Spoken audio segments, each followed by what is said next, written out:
¿Qué tal? Bienvenidos a esta actualización de noticias aquí en Blue Radio. Como siempre les acompaña Slobodan Wilches, hoy martes 2 de diciembre. Y la noticia más importante en Colombia es judicial. Luis Fernando Velasco es ministro del Interior y Ricardo Bonilla es ministro de Hacienda.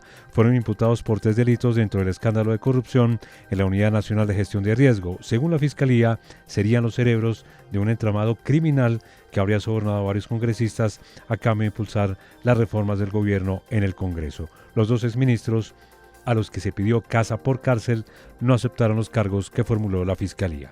Kalila Peña. La Fiscalía General de la Nación le pidió al Tribunal Superior de Bogotá que imponga una medida de aseguramiento con detención domiciliaria contra los exministros de Hacienda Ricardo Bonilla y del Interior Luis Fernando Velasco, al encabezar el escándalo de corrupción más sonado del gobierno del presidente Gustavo Petro, por medio de una organización y pacto criminal, según la Fiscalía. Toda vez que afectan bienes jurídicos colectivos como la seguridad pública y la administración pública. Por ello, la Fiscalía considera urgente, necesaria, idónea y proporcional la medida de aseguramiento requerida. Durante la diligencia judicial se imputaron los delitos de concierto para delinquir agravado, interés indebido en la celebración de contratos y cohecho por dar o ofrecer. De acuerdo con el ente investigador, los exministros habrían impulsado el direccionamiento de 74 proyectos radicados en Invías y otros 5 proyectos en la Unidad para la Gestión del Riesgo, para un total de 612.000 millones de pesos. Aunque fueron gestionados en el marco del supuesto acuerdo ilícito, solo 7 convenios llegaron a materializarse. El ente acusador sostuvo que estas actuaciones estaban ligadas a la necesidad del gobierno de garantizar mayorías legislativas. Sin embargo, los exministros no aceptaron cargos. Y la otra es la noticia política del día. Sigue la polémica en el Centro Democrático porque Miguel Uribe Londoño ya no es candidato presidencial. El partido lo sacó literalmente a sombrerazos tras un rumor según el cual Uribe Londoño había buscado a Abelardo de la Espriella para adherirse a su campaña. Por su parte, Uribe Londoño le pidió al partido que no lo saque y dice que no ha buscado a de la Espriella y que no renunciará a su aspiración. Mateo Piñeros. Pues Miguel Uribe Londoño no es precandidato presidencial por el Centro Democrático. La polémica empezó por un comunicado en el que ese partido asegura que Abelardo de la Espriella llamó al expresidente Álvaro Uribe y le notificó que Miguel Uribe Londoño lo había llamado para decirle que iba a renunciar a su aspiración presidencial y que se iba a adherir a la campaña de la Espriella, quien hoy está segundo en la encuesta Inbamer después de Iván Cepeda. Esta situación llevó a que el Centro Democrático decidiera avanzar en la elección del candidato sin Miguel Uribe Londoño, es decir, solo con María Fernanda Cabal, Paola Holguín y Paloma Valencia. Uribe Londoño, en diálogo con Blue Radio, asegura que no ha buscado a Abelardo de la Espriella, y menos después de la encuesta Inbamer, que lo ubica en la cuarta posición con un 4.2% de intención de voto. Yo no he buscado a Abelardo de la Espriella. Yo no he buscado, mira, precisamente acabas de decir, dar en la clave. Si yo voy adelante, estoy con 4 veces más que otros precandidatos del Centro Democrático, ¿cómo es que me voy a retirar? Pues por Dios, eso no tiene pies ni cabeza. No, yo no he buscado a Abelardo de la Espriella. Siempre es que converse con distintas personas, pero yo no he buscado a Abelardo de la Espriella para irme para allá. Yo no tengo que hacer eso si estoy al frente en la contienda en el Centro Democrático. La senadora María Fernanda Cabal, quien ha tenido algunas diferencias con Miguel Uribe, también se refirió al tema. Somos 3 candidatas, Paola Holguín, Paloma Valencia y quien les habla, que rodeamos para fortalecer un proceso que tiene que terminar con una candidatura única, primero pensando en Colombia. Por su parte, Uribe Londoño insiste en que seguirá siendo candidato y le pidió al partido rectificar este comunicado. Es noticia: el presidente de la República, Gustavo Petro, a través de una publicación que compartió por su cuenta en X, mostró las cifras con corte del 30 de noviembre de los delitos de homicidio, feminicidios, masacres, robos, entre otros. Sin embargo, el dato más llamativo es el del secuestro, que se ha disparado en un 103%. Miguel Cardosa. El presidente Gustavo Petro presentó los más recientes resultados de la Policía Nacional sobre la incidencia de los principales delitos en el país con corte al 30 de noviembre. Aunque el mandatario destacó avances, las cifras muestran un panorama mixto y con varios puntos de alerta. Aseguró que gracias al esfuerzo de la policía y de la ciudadanía se logró frenar la tendencia al alza en los asesinatos. Sin embargo, el informe revela que los homicidios aumentaron 1,9% frente al año pasado, para un total de 12.376 casos. Petro insistió en que su orden es clara: no matar en Navidad, y afirmó que la apuesta del gobierno es por la vida, en una reflexión que incluyó críticas a la violencia ligada a industrias fósiles como el petróleo.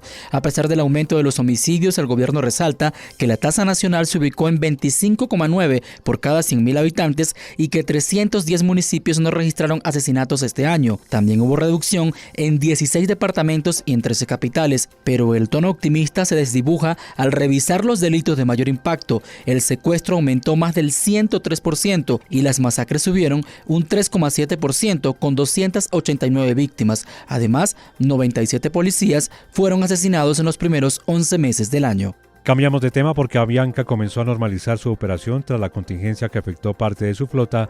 La aerolínea logró actualizar el software cerca del 90% de los aviones afectados y ya abrió la venta de tiquetes para los vuelos a partir del próximo viernes 5 de diciembre. Laura Volarte.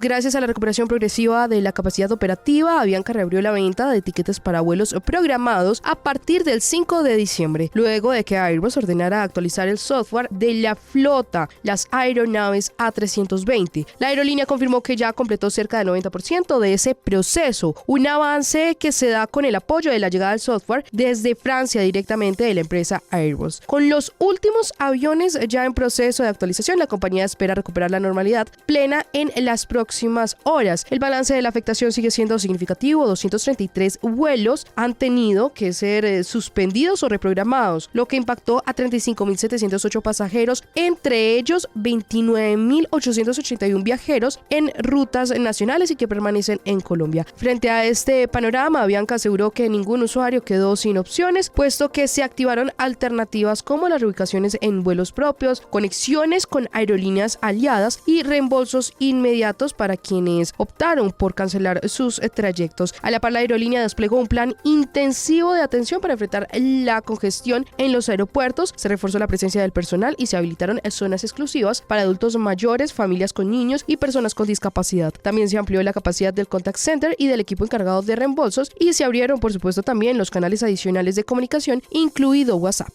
En noticias internacionales, la Secretaría de Seguridad Nacional de Estados Unidos lanzó una advertencia en materia migratoria y pidió al presidente Donald Trump endurecer aún más las restricciones de viaje hacia ese país. Laura Moreno. La secretaria de Seguridad Nacional de Estados Unidos, Kristi Noem, aseguró que se reunió directamente con el presidente Donald Trump para recomendarle que prohíba totalmente el ingreso de personas procedentes de países que, según ella, han enviado invasores extranjeros a territorio estadounidense. Aunque no precisó de qué naciones se trata, la funcionaria publicó en X un mensaje en el que calificó a estos migrantes como asesinos, sanguijuelas y adictos a las prestaciones sociales, afirmaciones que han generado fuertes cuestionamientos por su tono y por la falta de información concreta. Este pronunciamiento ocurre después de que un inmigrante afgano disparara la semana pasada en contra de 2 miembros de la Guardia Nacional de Washington, ataque en el que uno de ellos murió. A raíz de este hecho, Trump anunció que las solicitudes de asilo quedan congeladas hasta que se endurezcan los estándares de revisión y ordenó frenar todos los trámites migratorios de ciudadanos afganos, incluidos quienes habían colaborado con las fuerzas estadounidenses. El presidente también ha amenazado con bloquear de manera permanente la inmigración desde los que denomina países del tercer mundo, sin especificar cuáles son. Sin embargo, recordemos que ya existe una prohibición vigente desde junio pasado que impide el viaje de ciudadanos de países como Afganistán, Birmania, Chad, República del Congo, Guinea Ecuatorial,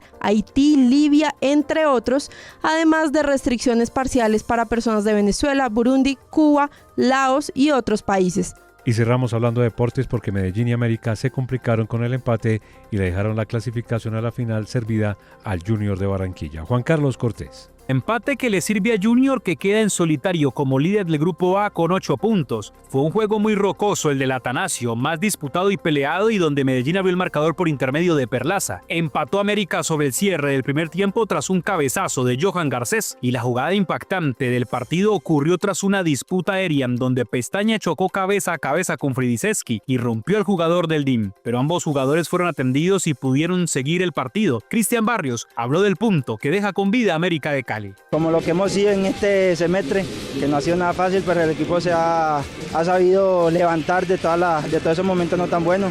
Y bueno, hoy conseguimos un punto que todavía nos daba con posibilidad y nada, ahora a disfrutarlo, a descansar bien, que bueno, sabemos el día jueves tenemos una final en en Barranquilla. Sabemos que no va a ser tampoco nada fácil, pero bueno, lo de nosotros este semestre no ha sido fácil. Ahora América tendrá que ir a ganar a Barranquilla para seguir en disputa. Medellín sueña con el milagro, pero tendrá que ganar sus 2 partidos y esperar combinaciones de resultados entre sus rivales. El poderoso prácticamente eliminado. Y hasta aquí esta actualización de noticias en Blue Radio. Como siempre les acompañó Slobodan Wilches. Feliz resto de día.